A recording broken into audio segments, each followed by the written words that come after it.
Welcome to the Mountains Are Everywhere podcast. My name's Ryan, and I want to talk about the outdoors, mental health, and everything that connects the two. So lace up those boots, cinch down those packs, and let's head for the mountains.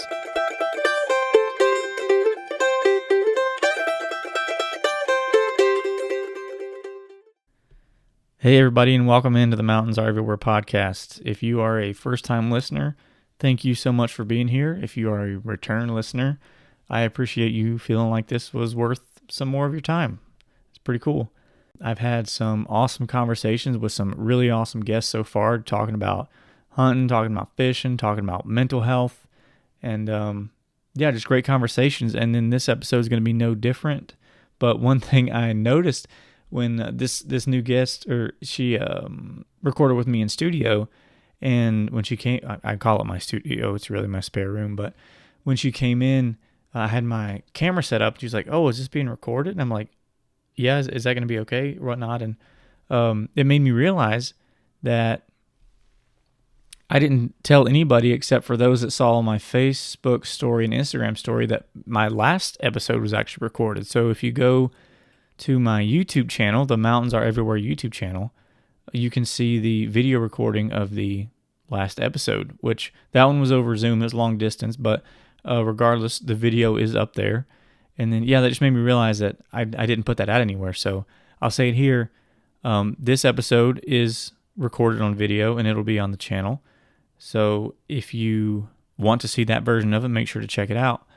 And going forward, I'll do my best to I'm just going to try and record everything now.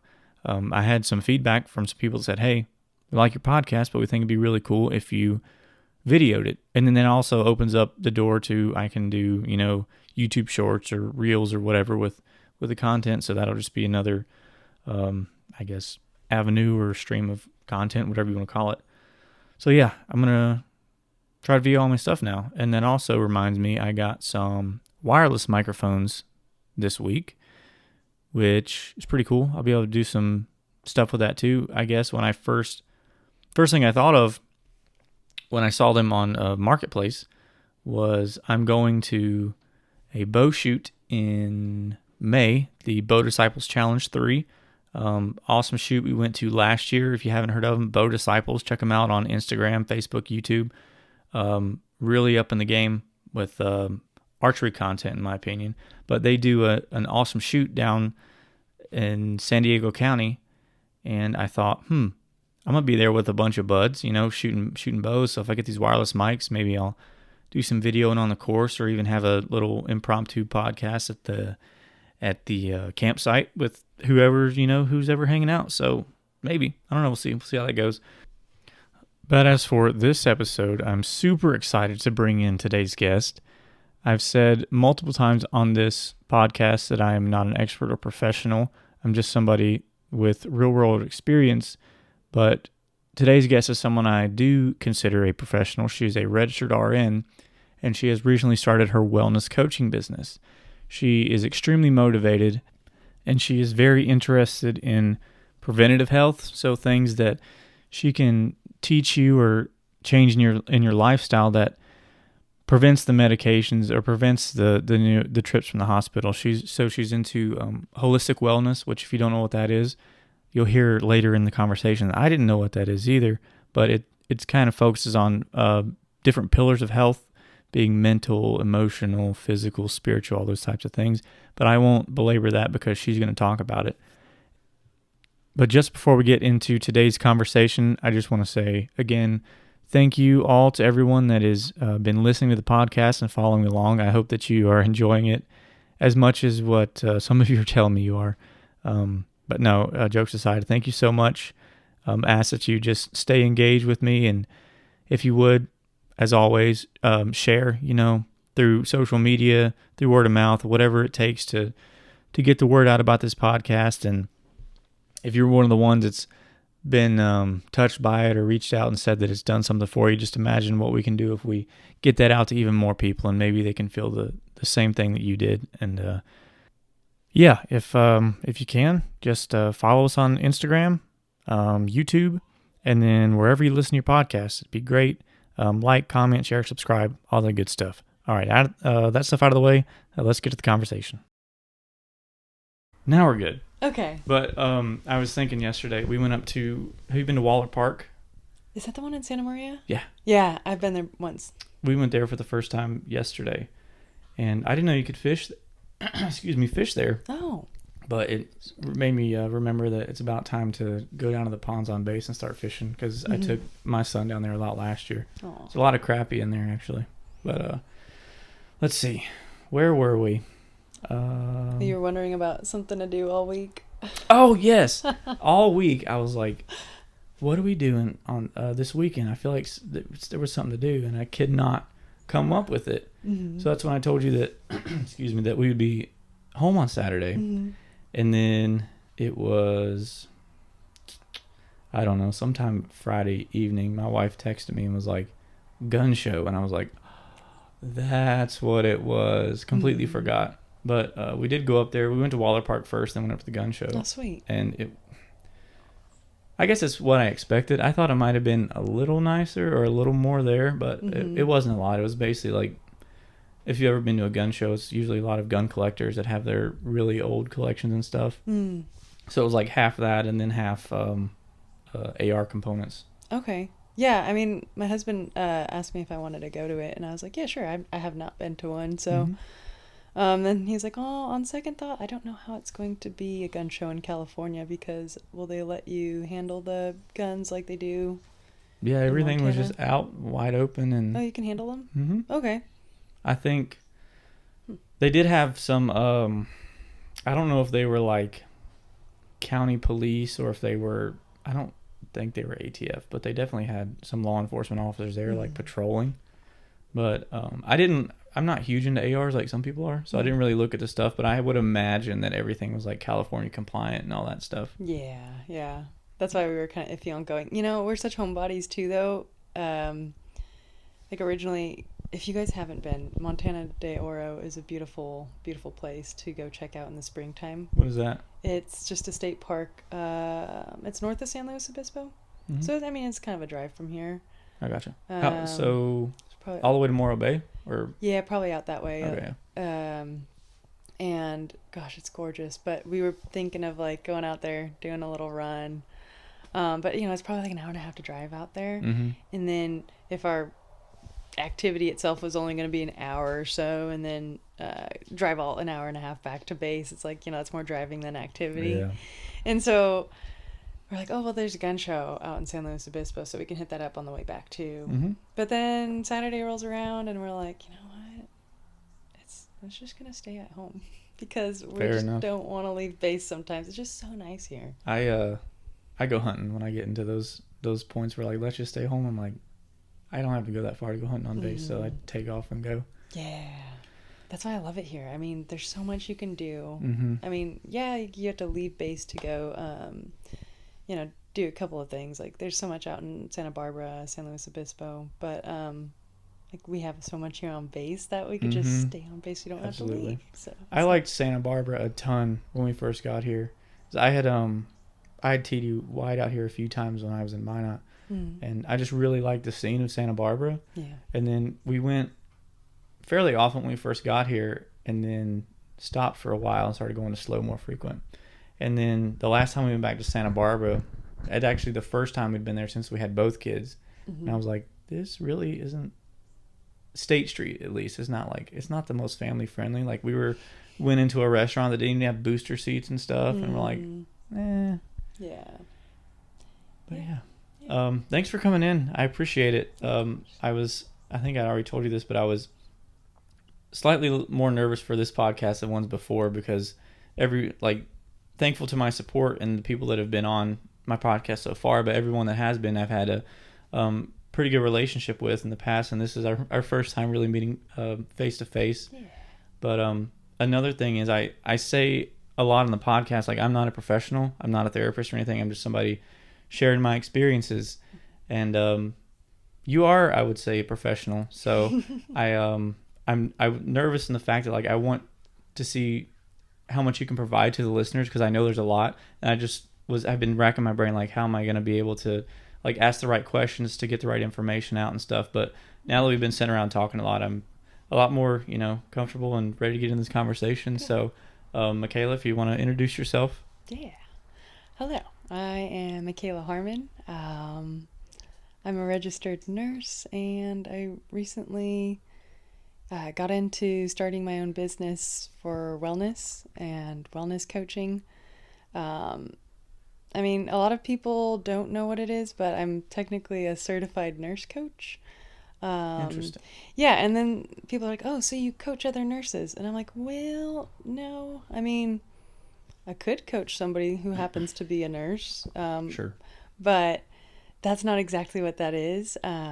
So it's a registered nurse with their bachelor's degree who did some training in for wellness Mm-hmm. and how to basically interview others to seek a deeper understanding on how to become healthy, whatever that means to them. Sure. And there's so many subcategories of that, but yeah, I mean that's what I do. So it's one on one. Maybe one day it'll be group coaching. I don't Mm-hmm. know. I just want to reach out to as many people as possible. Um, For sure. yeah, and uh, it's just about you know helping somebody get to the healthiest version of themselves in what way works for them. So that looks different for you, Mm-hmm. as it looks different for me, and yeah, just It's helping. individual. Yeah, it's very individualized, and the process is not clean cut and dry. It's different with every conversation.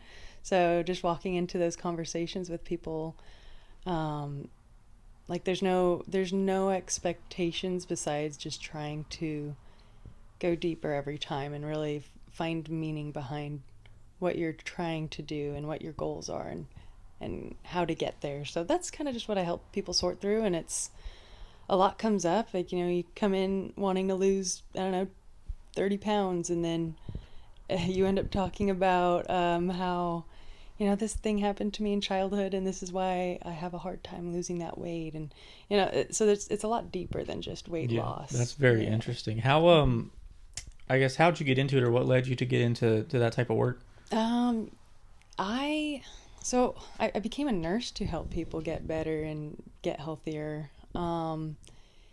And I realized that, yes, I do that as a nurse, traditionally working in a hospital. However, I had this pulling feeling that there's got to be something more, like a different way that's going to help people. And I didn't find that exactly in bedside nursing. And I still work in the hospital. I work in post anesthesia care. Mm-hmm. And so I'm the nurse at the bedside when you wake up from surgery, and that's pretty fun. I bet it is. Yeah.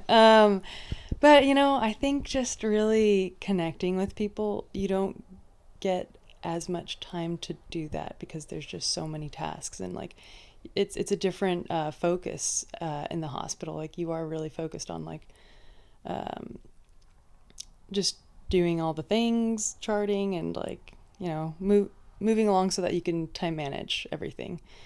And with one-on-one coaching, like you really get that time to slow down and appreciate what Mm-hmm. those words are that are being said and the emotion behind it, and asking deeper questions behind it. And it's really special. So that is what I felt like I was called to do. Um, and so yeah. No, that's really cool. Really Thanks. cool. So we had talked a little bit a couple weeks ago, and you mentioned that you were very into holistic wellness. Mm-hmm. So could you describe kind of what that means? Is it similar to like the four pillars, like mental, emotional? What is it? Mental, physical, spiritual, emotional? Is it kind of Yeah. along those lines? Yeah, it is along those lines. It's definitely those. And I mean, you can go as far as financial, environmental. Um, yeah, there's so many like little subcategories. And the thing is to remember with holistic wellness is that everything is connected. So you can't have um, mental health without physical health, without the emotional Mm-hmm. and spiritual. Like it's just all like I mean, like a spider web. like a beautiful spider web. So, and I don't really like spiders, but when I see the spider webs, I'm like, those are actually really beautiful, and they're all like those tiny little creatures create such a wonderful thing. But anyway, so I just think of our health is not, it's not something simple, and it's not just about working out, and it's not just about eating well. There's just such a deeper meaning to all of that, that they all feed off of each other. So it's important to find that balance. That's what I was going to ask. Is it like if you're like, let's say you're lacking in one area, does it like if your physical health is poor, how does that affect your mental health? Or if your mental health is poor, how does it, vice versa, things like that? Can you explain? Yeah. It's kind of like the chicken before the egg question, or like what comes first. I mean, and that I don't know if we can really decipher, because when somebody has a physical ailment, and let's say they're confined to their bed, and they're unable to get out and see the sunshine as much as they used to, that definitely affects their mental well-being, and they can become depressed, and then that, of course, is mental and emotional are so like close to each other. It's hard to even separate those two. Right. And so I think then you can, go inward and, just kind of lose touch with what it really means to, oh gosh, just, yeah, like when somebody is depressed, like they lack that that joy piece, and then they don't find joy in almost anything anymore in some cases, and so how are they going to want to improve their physical well-being? So it kind of like they feed off of each other, and yeah, it's hard to separate them and say what comes first, because obviously somebody could be depressed for who knows what reason, and then like I said, and then they don't take care of their physical well-being as a result. Right. If that answers that. No, that definitely makes sense. I get that. So one thing I was just curious about is what is a day in the life of a wellness coach like? Well, that's a great question. For me, it might look different than other wellness coaches, because there's so many like avenues to do it. Yeah, see, there's a lot of approaches. Yeah. I mean, like personally, I would like to be accessible through telehealth, because you can reach so many people. I can be talking to somebody in New York from California, Right. and so that's the beauty of telehealth, and it's and so that's kind of my approach. And then social media marketing is free, so that's what I've been doing, and just trying to reach out to people that way. So how's that working out for you? Because I've found it to be pretty tough, actually. Oh, at least when you're getting your foot in the door. Yeah, well, I am just starting up, so I definitely have been realizing that I need to slow down, and I was having some unrealistic expectations of myself. Oh, and no. Pressure, and because it's such a slow growth, and it's important to realize that these things, they don't happen overnight all the time. Right. And God will provide when you slow down and listen to him. And so that's what I've been doing, because I got frustrated, like why isn't it happening yet, or like why have I not like reached out to as many people as I want to yet. But that's okay. Like good things take time, and especially in business. Like, I mean, I'm coming as a nurse that knows nothing about business, stepping into the business world, and it takes years to build those things, and I'm in it for the long run. It's so yeah, it's going as well as it can go. Sure. And then so I guess the personal stress you might feel with, like, when you're worried about a client on your wellness coaching side, and then throw in the aspects of trying to run a business, I'm sure it gets pretty thick and messy. So what avenues do you have, or do you find best for you to relieve that stress, or to find your peace? That's a good question. Well, for me, I've always been just such a doer. Like, I stay busy and I'm on the go, and working out always relieves my stress. Like, no matter if I am like sad, mad, or whatever it may be. Like working out is my medicine. And like the movement part itself, it could be anything from mobility and stretching, walking, something slow, or it could be something like I need to go just lift some heavy weight and listen to some really good music and sprint. What's your good music? It's kind of evolved over the years. I mean, I used to definitely be like rock music Oh and yeah, for sure. Me too. I've always loved the Red Hot Chili Peppers, and but now you know what? I listen to some Christian music sometimes, Yeah. like Hillsong Worship when I work out, and Very nice. yeah. So it honestly just whatever mood like that I'm in, and that's so nice that we have access to technology that lets us just Just pick whatever just we pick want that whatever we day. want. That's Yeah, right. for sure. So yeah, that's how I deal with stress. That, and I have a loving husband, and that I could talk to about pretty much anything, and I believe in God, and I get to pray to Him whenever I want to, and Those are two huge pieces of the yeah. puzzle of a supportive spouse, and then Mm-hmm. your relationship with God for sure. Mm-hmm. And you mentioned prayer. That's something that I don't know. It sounds weird to say it out loud, but like I didn't know how to pray. Mm-hmm. If I don't even know how to explain it. It's just like I would fold my hands and close my eyes, and I wouldn't know what to say a lot because I don't know. I felt like I've done so many things wrong in my life that I wasn't even worthy of asking for anything. But we started a series on prayer at church last week, and had a worship service last Sunday where I won't say they taught us how to pray, but like we were working on prayer during the worship service, and I was like, God, are you speaking to me? It's like, and so what I started, I'm like, I'm just gonna make an effort at really trying to pray, and so I that's part of my morning routine now. So my morning routine is first thing, feet hit the floor, I jump in the cold tub for 3 minutes, Oh, nice. and then I spend anywhere from 10 minutes to an hour after that in prayer, and this has been my first full week doing it, and I'd say it's gotten easier, but that was a long-winded way to say that just stress the importance of relationship with God for sure. Yes. Learning how to pray.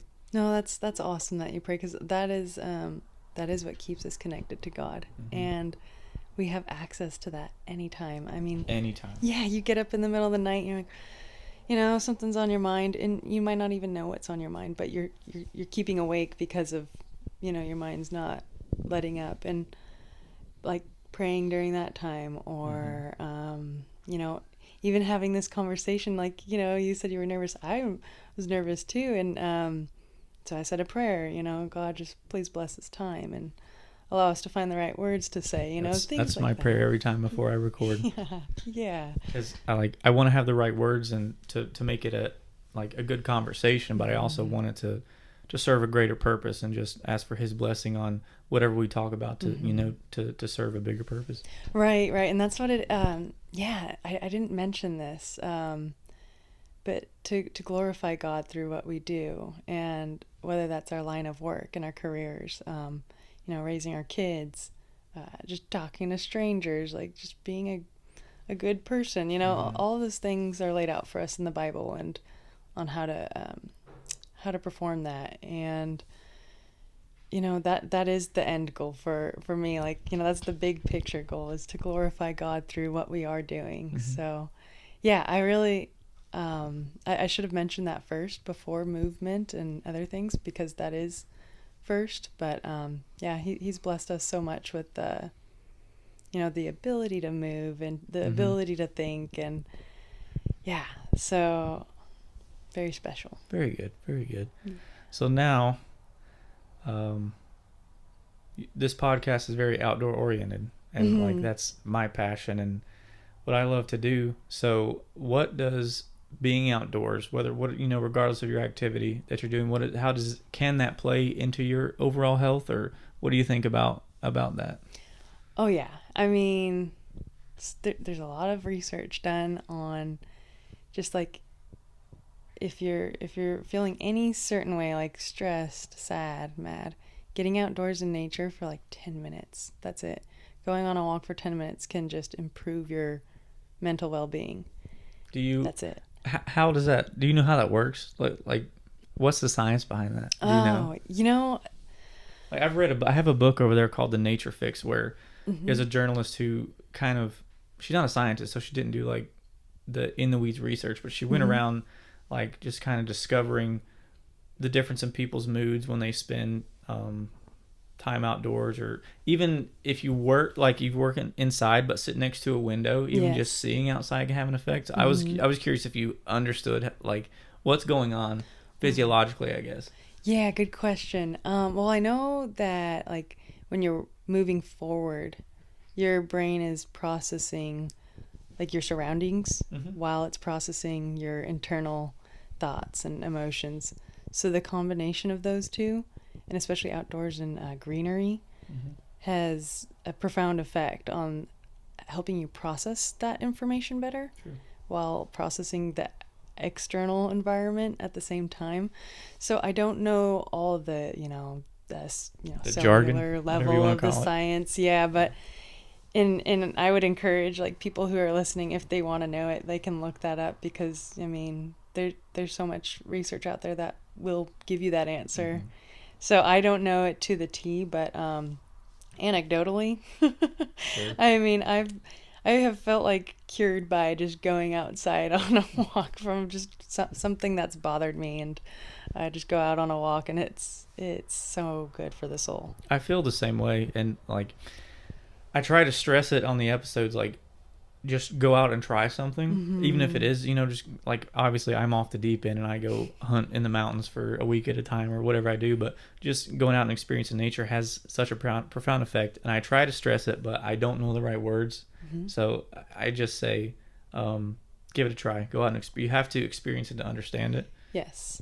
Yes. You definitely do. I mean, nobody can tell you what to do. Like, you have to be able to be the person that ultimately goes and does the work per se, because you can know all the things, but there's a difference between doing the things, Mm-hmm. and discovering the motivating factors behind that is important for someone to know, because yeah, everybody knows I should keep a healthy weight so that I can be able to do things with my family or my grandkids, or whatever it may be. But um, so tying in like that big picture of like, okay, what's my motivating factor, like why do I want to do this? Mm-hmm. I think that that's always important to for people to ask themselves. That way that can give them a little push to go actually do it.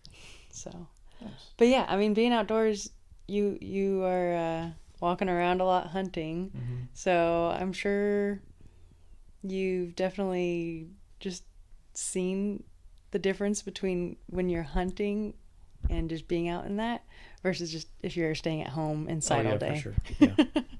Um, on that, we're gonna take a quick break. I think I actually went past our recording time on the camera, so I'm gonna try to get that figured out, and then Okay, we will be right back on still on the topic of the outdoors. sounds good. Heard that the ones that eat blueberries are very good. Mm-hmm. Is there Yeah. truth to that? Mm-hmm. Interesting. The one I was gonna say my husband, he was the one that got the bear, and I was a sidekick, but he had a mouthful of grass, and so he was just eating grass, and he tasted great. How'd you guys prepare it? Like, how'd you eat it?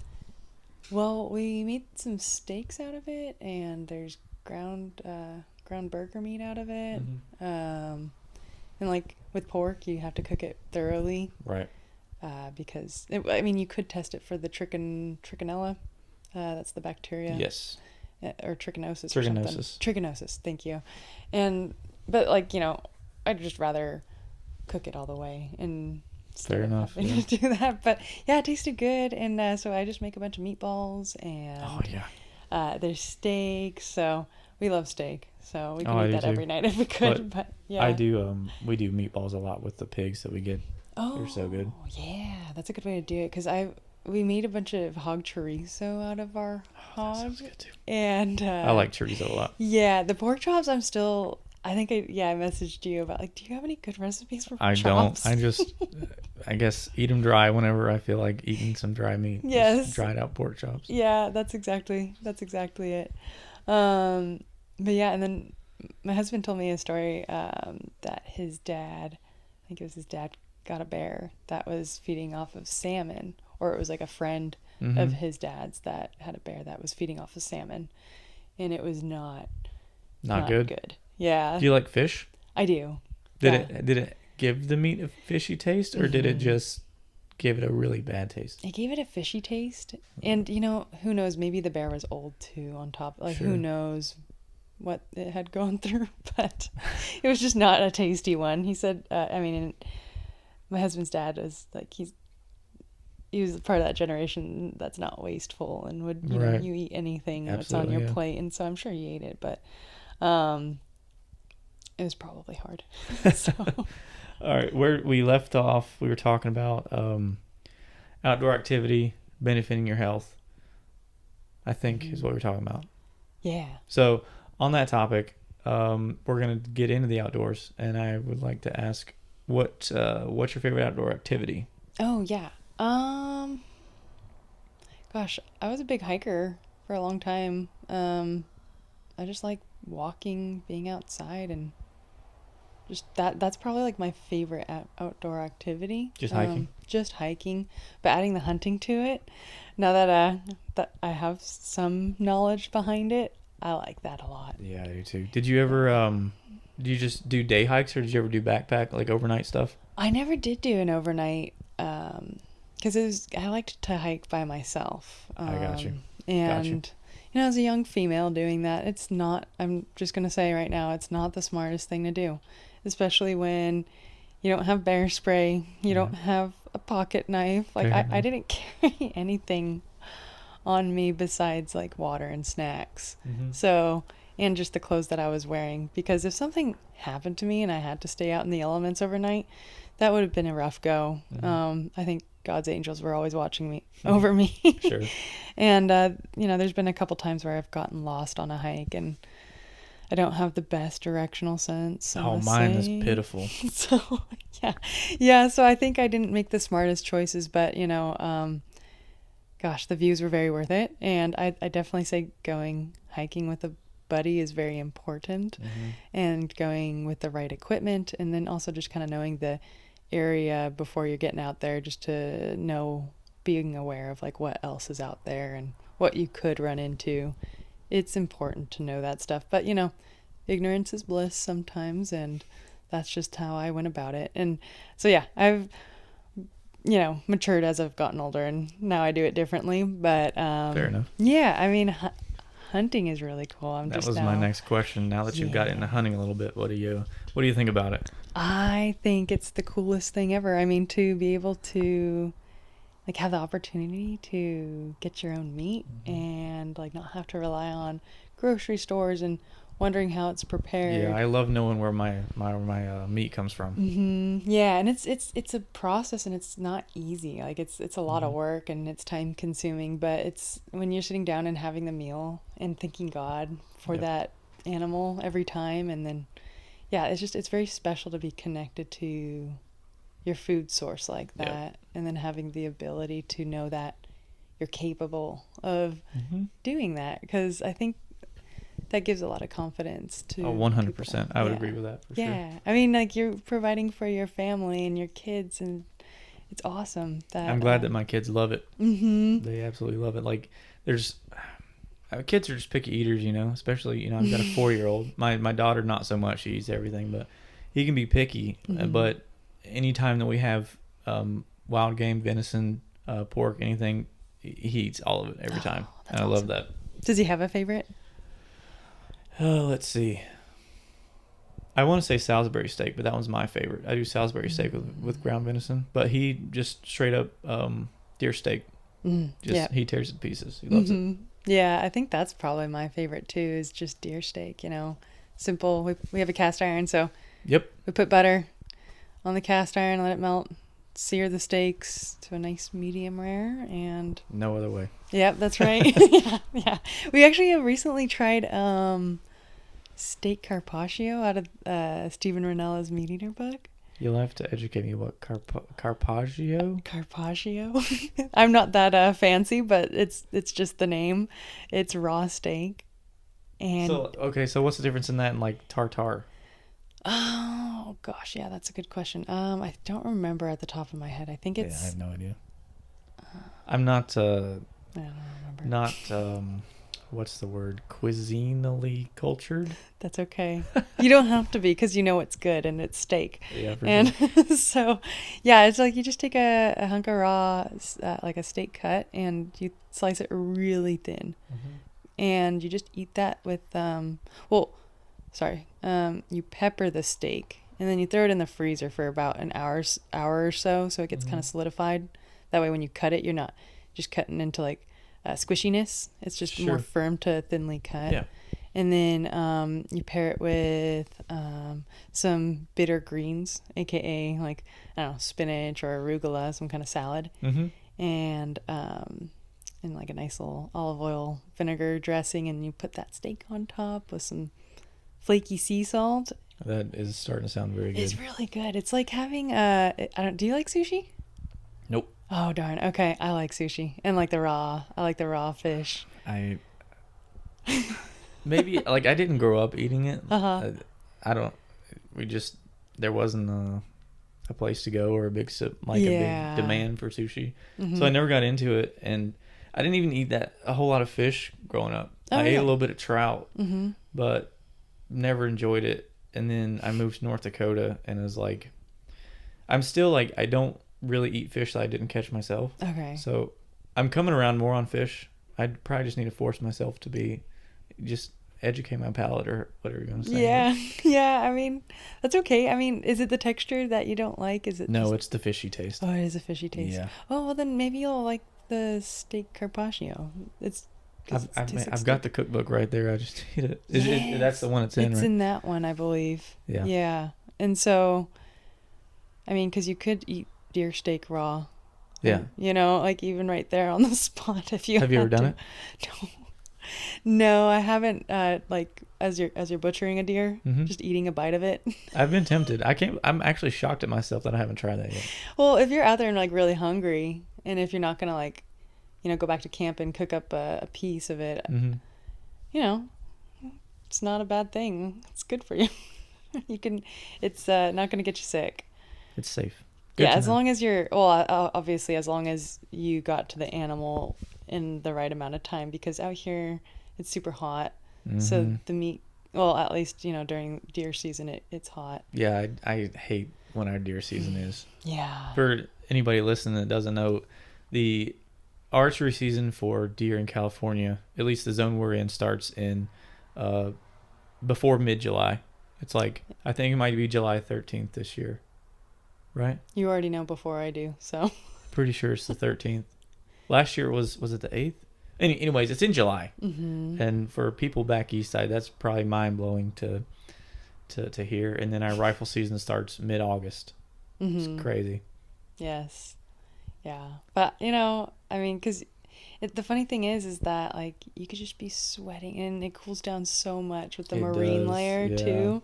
So you do have to kind of pack it all. Like, you have to You be, have to bring it all. yeah, Yeah. you do have to pack it all. And, I mean, thankfully we're on base and it's not like we're, like, staying out there overnight. I don't think, are we Right. allowed to? No. Okay. I've thought about because I've read the reg on it because Uh-huh. I've been very curious. Like if you go all the way down to A5, like that's a long drive to get down there, Mm, and it's like because of all the gates you have to go through, yeah. and because of like the time you can't check into the system to iSportsman system until like 4 a.m.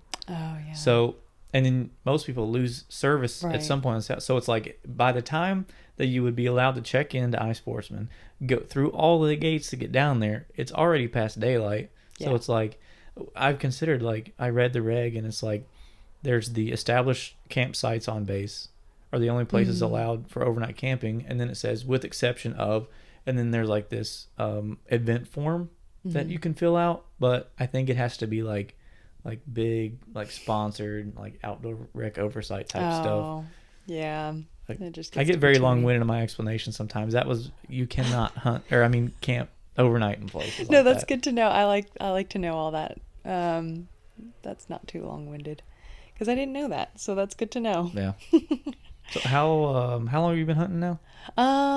Just almost 2 years about. Not even 2 years. Not even 2 years. Like my Well, I Yeah. say like I'm impressed that like we've been talking about the trips, the hunting that you've done, and like you seem very educated on it already. Like you were talking about somebody missing a deer and the deer going up and over a mountain, and because you saw it go up the mountain, you can assume that it wasn't hit.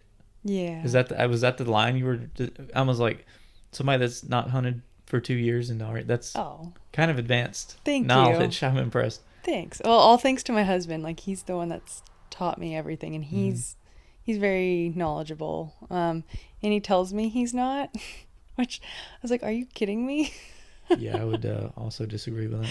I know. I'm like, "You're crazy for saying that." He's taught me everything I know. So thanks to him, and I appreciate that. So thank you.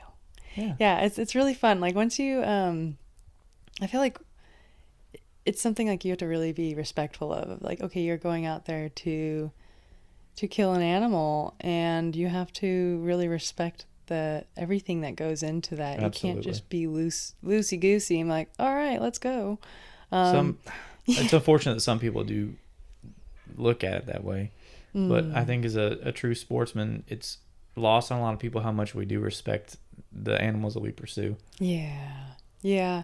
I mean, one cool thing. This is maybe just a little side tangent. That just popped in my head. Tangent, okay.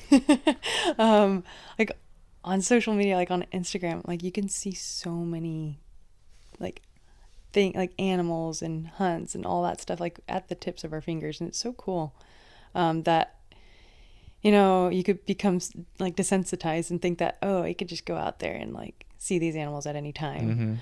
Mm-hmm. And I think maybe that's kind of what played into my mind before I started like actually hunting. It's like, yeah, you just Oh walk yeah. in there and like there's gonna be an animal that just pops out on the side of the road, and that's it. Maybe a few high fence on it, but Right, and not in sometimes the of real course world. that happens like by chance, Yeah, sure.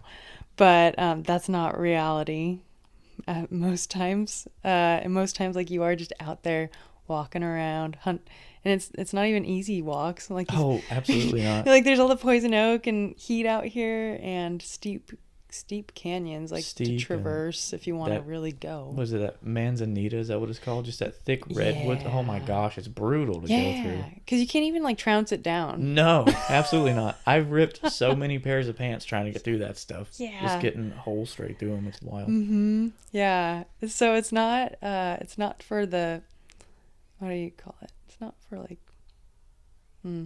Faint of heart. Yes. Okay, I wasn't sure if that's where Thank you were you. going, but That's where I was going, and I just could not think of it. So thank you. yeah, But it's fun. I do enjoy it. It is like hiking, but with even more purpose, you yeah. know? I like the purpose. Yeah. Yeah. So, and how long have you been hunting for? 24 years. Oh, 23. I was young. I started very young. My dang. my my dad worked a lot, but when he wasn't working, he definitely made an effort to hunt as much as he could Mm-hmm. or fish. I've been fishing like no doubt since I was 3, so that's 25 years that I've been fishing. And Mm-hmm. then I started hunting around 5, I think, going along with them, and then like trying to harvest myself since I was 7. Oh, wow. And That's then awesome. unfortunate, all of my dad's hard, he was a coal miner, Mm-hmm. still is a coal miner, but his all that hard work resulted in he had black lung disease, Mm. and so he was sick for a while and couldn't take me. So I started hunting on my own pretty young. I think I was 11, and but I mean that's, I'll also say like my discipline with a rifle and stuff, like it was very ingrained to me. It was, Mm. and I always hunted very close to the house, so like I wasn't Mm. out there doing unsafe things that Yeah. young. But yeah, I've been at it for a while. That's awesome. Yeah. There's a lot to learn with it, like especially, as an adult, like and not I wasn't raised Yeah, not being raised in with it. it's big learning curve for sure. Yeah, and like how to handle even just gun safety itself. Yes, Because I shot like a gun at like my sister's husband's family. Like they live on a ranch, so it's like sure. just for Easter, just shooting some clay pigeons, and they're Hmm. teaching me. But like you have to do it over and over and over again, and get like It's got to be ingrained in you. yeah. So that is still something that I am very careful of. And one time I asked my husband, I was like, do you think I can come out here alone anytime soon? And he was like, nope. Yeah. I was like, okay. It was like nothing against yeah, of course, like he didn't mean that in a rude way or anything of that nature, Sure. but it's just about safety. And I was like, okay, Yep. yeah, you're right. I gotta take a step back, because once that like itch for hunting, like and going out there Oh is in you, yeah. I was obsessed. I was like, I wanted to go out there all the time. I was like, I don't even care. I'm Mm-hmm. tired, but I don't even care. Um, and when it was over, when the season was over, I almost was like, what do I do? Pigs. That's Yeah. why I love the pigs. I think we got our pig during deer season, and we weren't expecting Mm-hmm. that. We're like, well, it's right there. Okay. Yep, no doubt. Always carry a pig tag during deer season. Yes, and because we were like, we were out there and we didn't have our pig tag, and we saw one. And we're like, oh, let's go get our tag Mm-hmm. tomorrow morning and come back out here, and we did, and thank goodness we did, because I mean that's like almost 50, I don't know, 50, 60 pounds of meat that Oh was in yeah. that pig, Yeah. and I mean that is super cool. I mean, it's more than the deer. Mm-hmm. So I was like, yeah, let's do that. That's more bang for the buck. It's For good meat too. yeah, It's so. Granted, I haven't, pig hunted in Texas or in Georgia or South where like they're super overpopulated, mm-hmm. and they're like I don't know, they're treated with such disgust down there, Oh. and I don't know if it's like maybe they carry more because they're so overpopulated or Mm. something. Like maybe they carry, I don't know, more disease, or they just taste Hmm. bad. I don't know. I just know that like I hear a lot of bad stories about people Yeah. trying pig from like Texas, and so I went into eating my first pig with this idea that it's probably not going to be very good, Mm-hmm. and I was like, how do people feel that way about it? Because this is Yeah. delicious. Yeah. It's so good. Yeah, it is good. I mean, we make just a bunch of like hog stew. Mm-hmm. I just put it in, and it's so easy. You just put it in the crock Oh pot, yeah. walk away, go to work, whatever you're doing that day, and then it's ready when you come home. And that's literally the best smell to walk into as well. So that doesn't get old. Absolutely not. Yeah, like speaking of like uh meal prepping and stuff, do you do any of that sort of thing? I do not. I'm quite lazy, believe it or not. No, you know what? Laziness is meal prepping in a way, because you do the work all in one sitting, and then you don't have to do it for like That's the next very few true. days. And you're actually not the first person to explain it to me that way. But I just don't. Fair enough. Hey, that's okay. I was just curious because honestly, I mean, my husband and I eat quite a bit, and so it's like it's nice to just kind of grab like a dish and like just throw it into the lunch pail and Mm-hmm. go off to work. But no, like we were talking about earlier, individualized health. It's about what works for Yeah, you. for sure. So if you want to cook dinner every night or like most nights, sort of thing, if that's works with your lifestyle, It's that's working fine. so far. Yeah, I mean it's nice to have like that family time too, and Yeah, that's for a while, and this was before my daughter was born. We didn't have a dining room table, mm-hmm. and then after a while of me and my wife and my son eating, because we used to have a coffee table in front of our couch, Mm-hmm. and after a while of eating dinner at the coffee table, I'm just like, this isn't right. This doesn't feel right. So Mm-hmm. got a dining room table, and yeah, that's a huge part of our daily routine now. Mm-hmm. Is our evening meals together. Mm-hmm. Yeah, I mean that's what I remember growing up with Mm-hmm. my family. We would have dinner together and say a prayer before dinner, and Yep. it's good family time. As you get older, sports come along. That was kind of what Yeah, I'm looking got forward to busier. that. I'm looking forward to it because I can't wait to see my kids start playing sports. But then thinking about Mm. how much it's going to throw into our lives, and events on the weekends, and Yeah, it'll get busy, even yeah. busier. But the thing is, when life gets busier, that's when it's more important to like slow down. And Mm-hmm. people are like, what do you mean by that? It's just like taking time to realize, okay, what is the most important things in my life, Mm-hmm. and what do I want to grow and like progress in.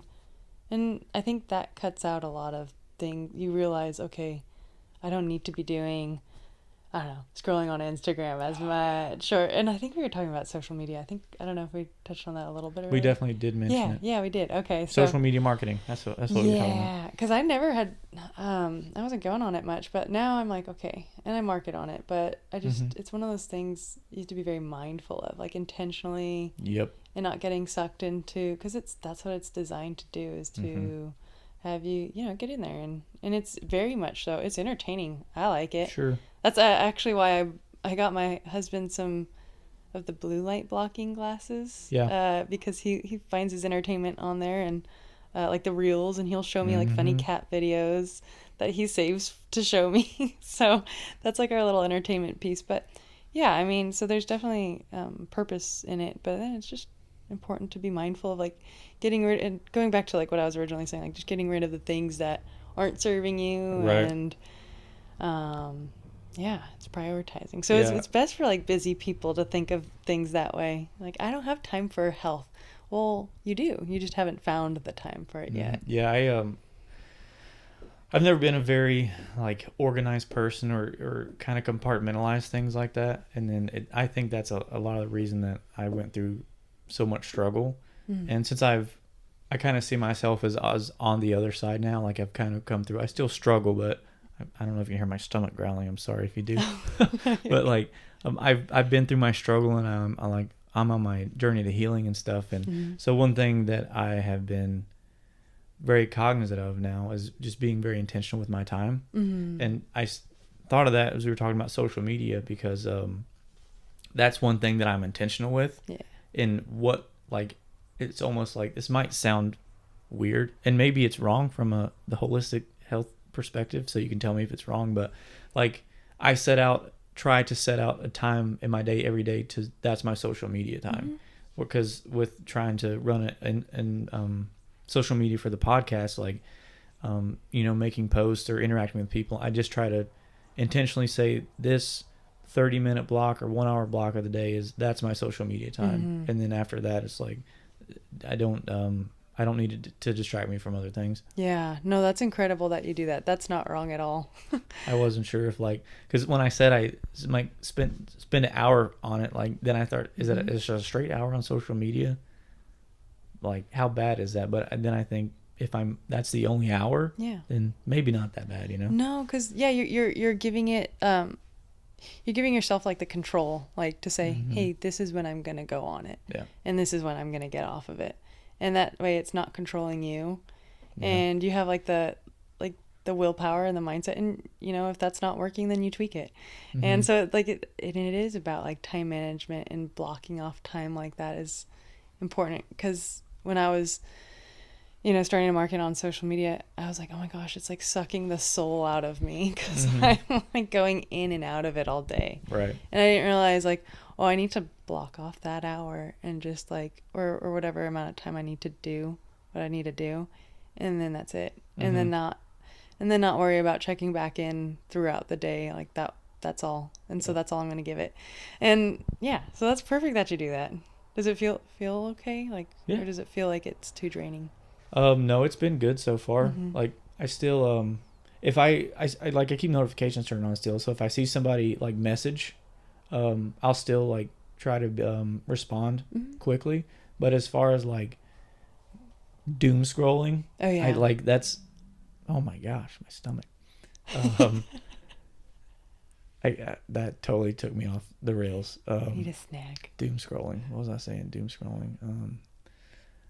Like actually interacting with other people's posts and creating my own posts. That's what that 1 hour is dedicated for. So I guess marketing, maybe. Like that's the hour I spend on Instagram trying to do whatever I feel like I need to do to grow that channel. Yeah. Yeah. No, that's good. I think I'm gonna flip this camera really quick. okay, sounds good. About that. Oh no, you're First time trying to record on a camera like that. I'm growing pains. No, Trying that's to learn good. stuff. That's awesome. The growing pains are important, though. I mean, yeah, like starting my own business, I had no idea like what I was getting myself into. I thought, yeah, I'll just be working one-on-one with people, and helping them out, and I'm gonna love it, and I do.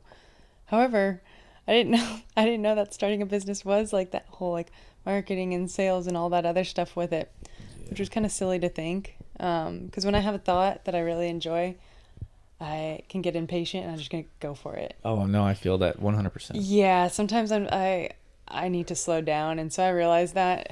But that was just like a lesson learned in growing pains through it.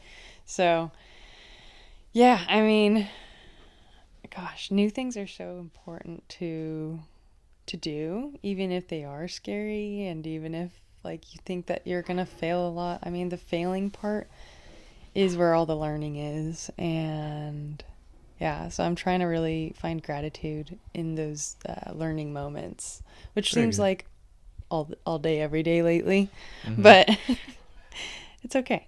Yeah.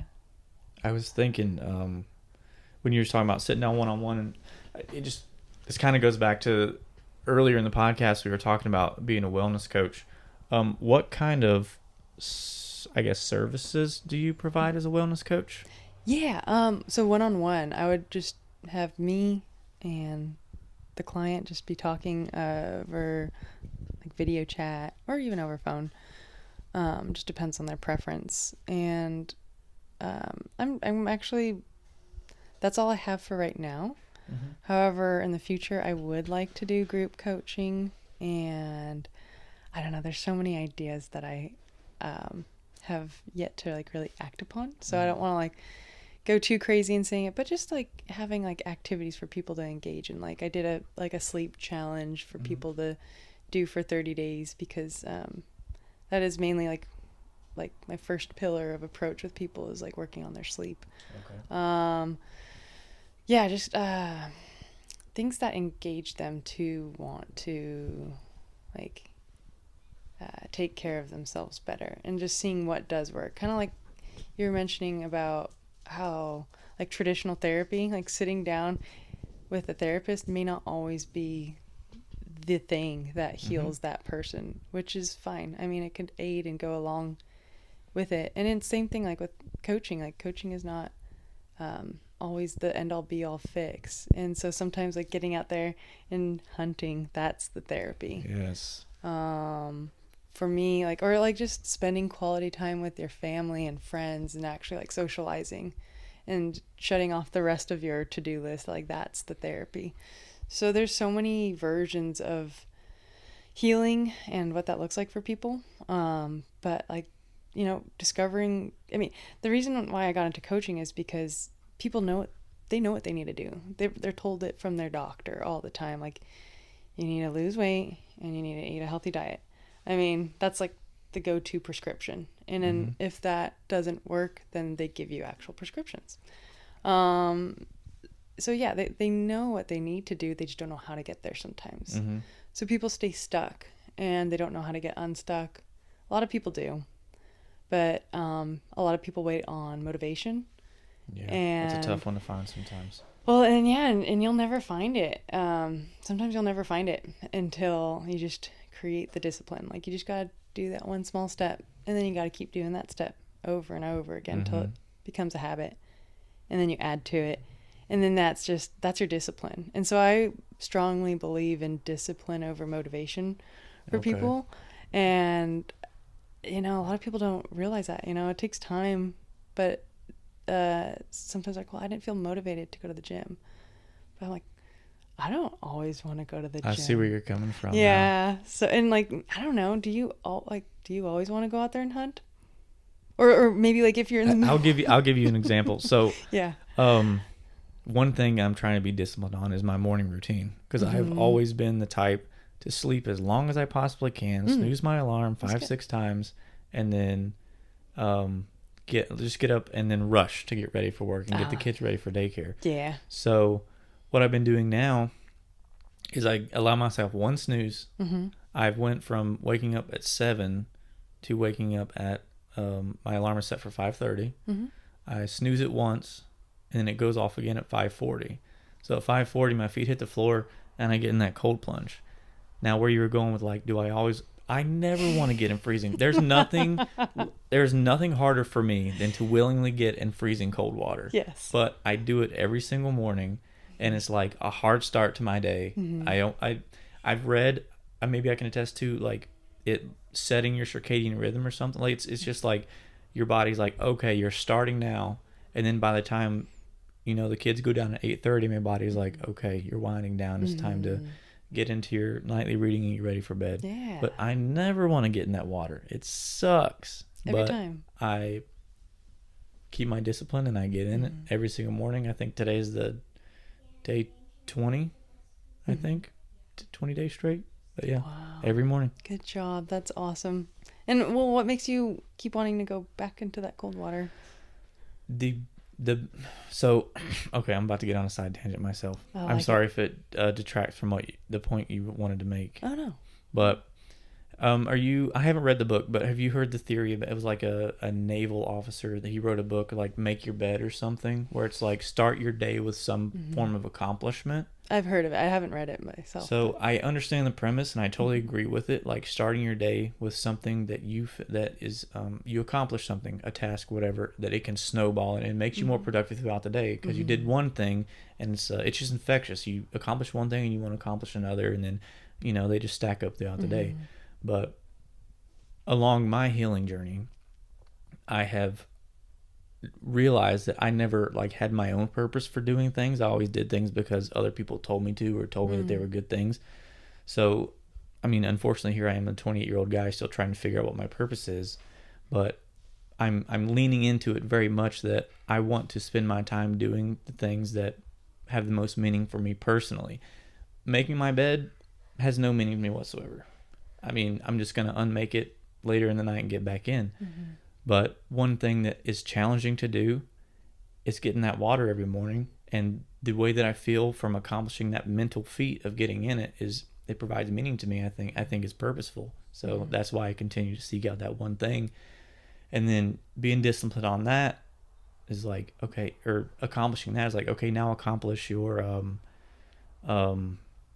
daily prayer. Go do your daily prayer. If you get done praying early, do some reading, and just being disciplined with those things. So now my morning routine is cold plunge, prayer, read, and then I, can get the kids out of bed and not have to rush to get them to school because I got up early enough to give myself that time. And I don't know, I feel like it's had such an effect on my life throughout the rest of the day because I just feel accomplished. And then I want to share it with people. And then I encourage other people to do stuff like that, and then they're like, hey, I tried it and that was awesome, and it's so rewarding. So, and it all starts with just that little discipline to get in the water in the mornings or whatever, whatever anybody finds meaningful accomplishment in the morning. Sorry, I got tongue tied. No, I think that that one act of discipline of getting in the cold water, and then you're doing a second act by being obedient in prayer and communicating with God and having that relationship and growing in your relationship with the Lord. Those are both acts of discipline. And then that ripple effects to your kids though. And so that's going to be generational impact, by just doing this. You said you've been doing it for a few weeks now. So just imagine all that your kids are going to be learning from just those two acts alone. Can be tenfold for your grandkids and great grandkids. I had not even considered. That's crazy to think about. It is, and it's not just about ourselves. There's a bigger purpose, and you don't know who's watching you. And as a parent, your kids are always watching you, right? And they're gonna imitate you, and so that's really special, and I really just commend you for doing that, because it's not easy to I can be a little cozy in bed and stay a little longer, but what good is that doing for me, my mental health, my emotional health? Because sometimes staying in bed is just, it's not the best place to stay. Sure. Especially when our thoughts can get the best of us there. And so I think the best thing is to just get up and go. Charlie, but please lay down. She's so sweet. But I like that you do that. And the other thing I was going to mention Is the feeling that you get afterwards, after the ice bath, isn't that great? It is. I I didn't want to believe it because of how much it sucks. The cold sucks. It So will I suck didn't every want to time. think that it had so much benefit. But man, I love it. Yeah, I mean, there's so many like feel good chemicals per se that are released, and it's important to do cold baths in the morning, and that'll just it'll set your day up for like a pretty good success. I mean, you can be having a hard day for the rest of the day, but like if you know that you started your morning off well for yourself, the rest can come, and you'll become more resilient because that's teaching you resilience by that discipline.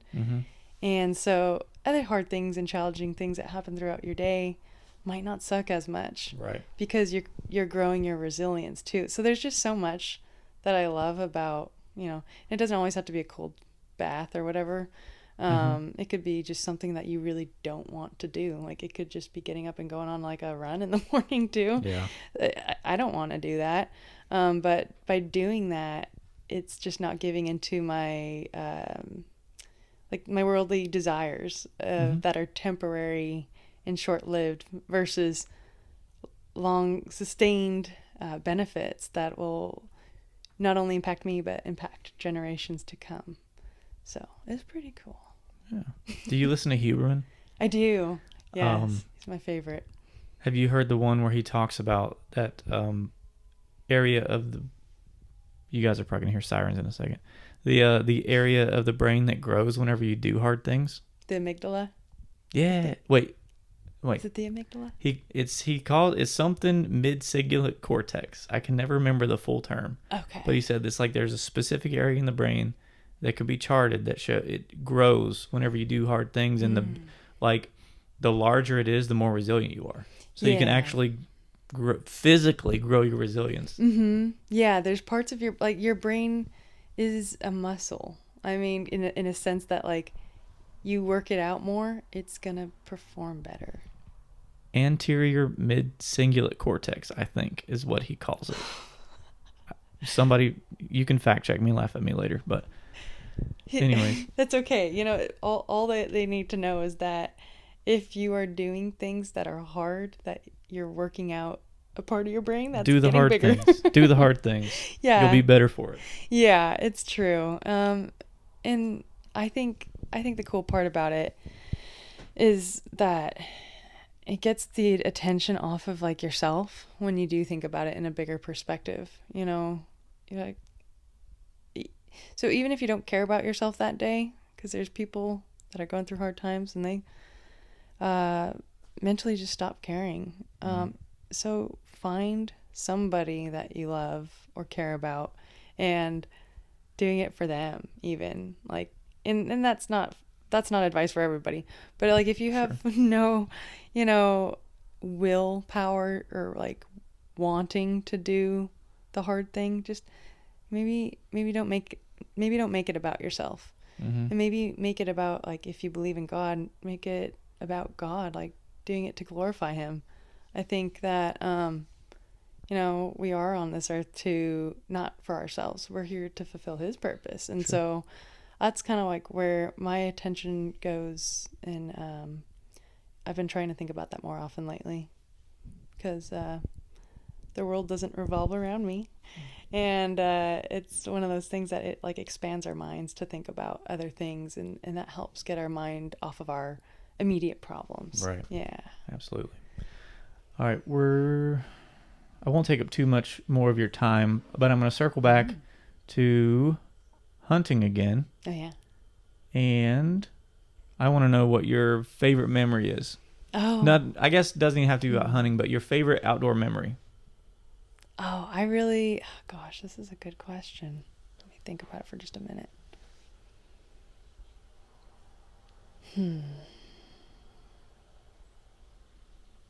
I think the spring bear hunt was really cool last year in Montana. My husband and I did that, and like being out there looking for bears. like who am I to go do that? Like, I just got into hunting, but my husband is like, he's very protective, and he's very smart in how he goes about that. So I felt very safe the whole time. And yeah, I mean, that was a very memorable trip. It was beautiful. There was snow, and then it got so hot that it all melted within a day or so. Mm-hmm. And then, yeah, we were only 3 days in and we got a bear. And so that Heck was yeah. really fun. I think it's not even like that we got the bear. That was the fun part. I think it was just like the memories we made Yeah, for and sure. like the conversations or the silence that we had together. You know, it brought us closer. And Very nice. yeah, just to be able to do that with my husband, I love him so much, and so to be able to like get involved in a activity that he loves so much, otherwise I probably wouldn't see him.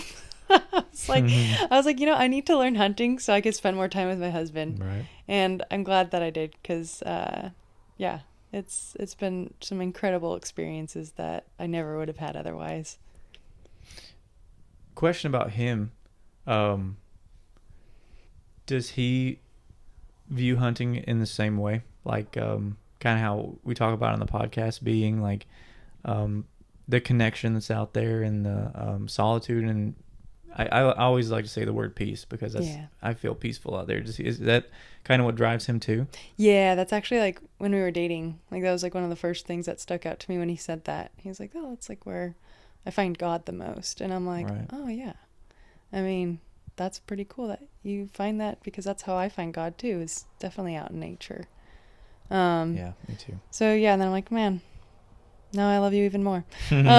So yeah, he definitely has that same viewpoint. And just a side note on hunting, when we were going out there for the very first time, like looking for deer, I was nervous. I was like, wait, like, are we supposed to do this? Well, like, does God mind if we like, kill other Mm-hmm. animals? And he's like, yeah, God made us sovereign over all the living animals on earth. And I was like, oh, that's all you had to say. Okay. And so, Very and like nice. that comes from the Bible, and that's the truth, is the Bible. So I was like, okay, I have no more questions. And I was Very good nice. after that. So a follow-up yeah. question, I was thinking, well, not really follow up to that, but just another question. How do you go from somebody who had never hunted to now you're like going out to Montana on a bear hunt? Like that's a drastic like progression there. Yeah, I guess so. I'm just kind of up for anything. I mean, I just like to say that I'm open to doing new things, and I try to be because what fun is it to just like stay in my bubble and Sure. then I won't grow? And so I always like to try challenging things. And as a nurse, like there's not much that you don't really see. I'm So gonna shut this door really quick. oh yeah, Sorry. no, you're good. But yeah, I mean, you kind of see a lot of things like as a nurse, and so I don't really mind um, doing that whole process of, you know, taking care of an animal once you get one. And the only thing that would probably gross me out, I'm trying to think, would be worms. But that's the only thing really so far that I could think of. But otherwise, yeah, it's all good. I really enjoy like every part of it, and it's special, and Heck it's spiritual and healthy, all in so many ways. Yeah. I love it. Thanks. I love it so much. Yeah. So not to, I guess, get out of people's window of wanting to pay attention. We'll start wrapping this up. Sure. Let's see. What do I have? These ones I will go off from the script. Okay. So what methods or activities or tips do you have or recommend for anyone who wants to start taking control of their health? Well, just what do you like to do? Just start with that. And what has worked for you in the past? If you have zero ideas, you gotta try something. And if you're capable of walking, like just do that. And even if it's walking inside your house, and then slowly making like little goals to make it attainable that you can actually do it. Don't make it so big to where like you have that all or nothing mindset, because that is what's gonna squash those goals and get you derailed very quickly is if you set yourself up for like this big old thing and then like you have no idea how to get there. So just start small, make it fun, make it enjoyable, and I think that's the most important thing. Very good. And I feel like we really could keep this conversation going for another hour or 2 hours, but I don't know. Is there like what's the attention span of somebody? I feel like I usually try to stay within an hour because I feel like after an hour people start to tune out. Yeah, I hear you. Because then there's Huberman's podcasts. Like those are like 2 to 3 hours. Yeah, I listen him and Rogan. I listen to full episodes, but maybe I'm just a weirdo that really loves podcasts. Oh no, I love both of those guys too. It's just like just having the time to sit down and listen. Yeah, I definitely don't do it. I don't do it all in one bite. It's like usually I drive to work and then drive home for lunch, and so like there's 4 10-minute trips in my truck, so there's at least 40 minutes, and then really it's when I'm driving to go hunt. Like I have a lot of time in the truck to listen. It's true. But what I was gonna say is just any parting thoughts that you have. I guess maybe I'll just let people know how to find me. Yes, if they're interested in that. Thank you, because definitely meant to do that. I'm very sorry. Yes. No, don't tell us where we can find you on social media, your business website, things like that. Oh yeah, and trust me, it's weird for me to say this too, but I guess I have to. So. Well, I feel so bad because I meant to do it, and now it's like. Oh, now no. You feel like you're plugging yourself. I'm so sorry. No. I definitely meant to ask you those questions. Not at all. Well, my business is called Ways to Wellbeing with Mick. You can find me on Instagram. My name is Mick Cliffy. Mickcliffy. My maiden name is Clifford, like the big red dog. So I just didn't change it. So sorry if that's weird. But and then I'm just on Facebook, Mikayla Harmon. And I have a website as well. That's waystowellbeingwithmick.com. So, yeah, and you guys can just reach out to me anytime because I'm here to help people, and, like, that's what I want to do. So no question is silly.